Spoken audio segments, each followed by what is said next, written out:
It was the mid-1990s, a time before ubiquitous cell phones, before DNA databases were refined, before the world knew the face of a killer that would terrorize America from coast to coast.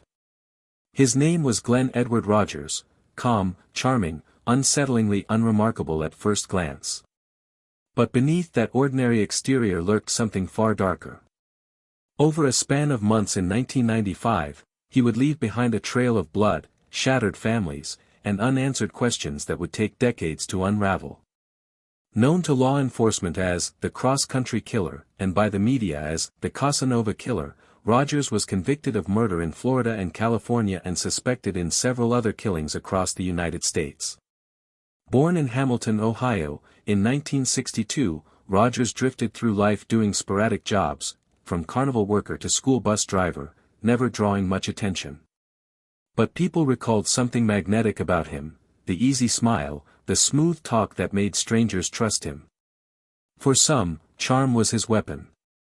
By 1995, Rogers had begun a deadly pattern: meet a woman, typically in bars, gain her trust, and then, in isolated places like motel rooms, unleash unspeakable violence. But what truly made his case notorious wasn't just his brutality, it was the mystery behind the number of his victims. It was November 1995 when Rogers walked into a bar in Gibsonton, Florida, and met Tina Marie Cribbs, a 34-year-old mother of two. 2 days later, housekeeping at the Tampa Inn found her lifeless body in the bathtub of Rogers' motel room, stabbed repeatedly, a scene too gruesome for easy explanation. What followed was a frantic pursuit. When police spotted Rogers driving Cribbs' car in Kentucky, he led them on a highway chase before being arrested. The court would later find him guilty, and a jury took just 8 hours to hand down a death sentence.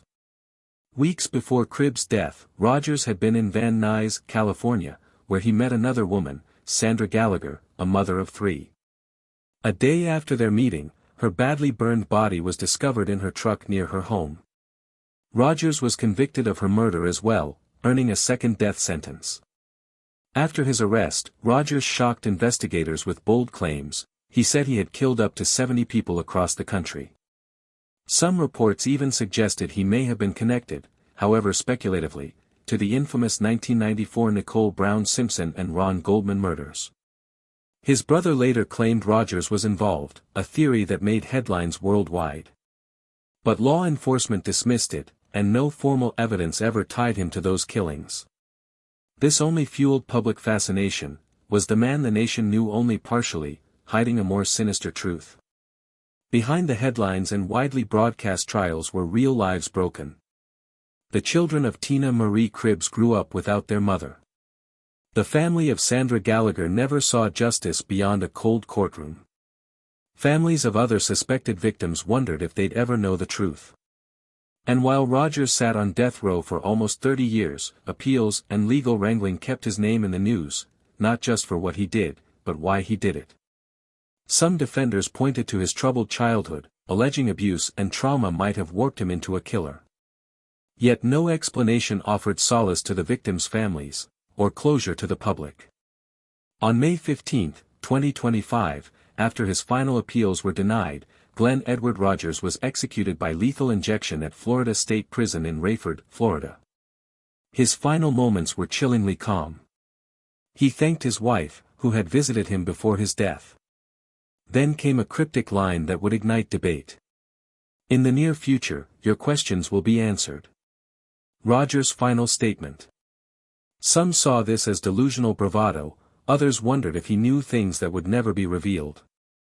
Whether it was a final taunt or a promise of buried truths, it remains one of the few unanswered threads in this dark tapestry.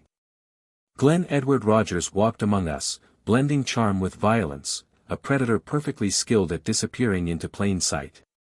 Convicted of 2 murders, suspected of many more, his story doesn't end neatly, and perhaps that's what makes it terrifying. Because for every question answered, another lingers in the shadows, waiting, or lingering, in the minds of those who watch and remember.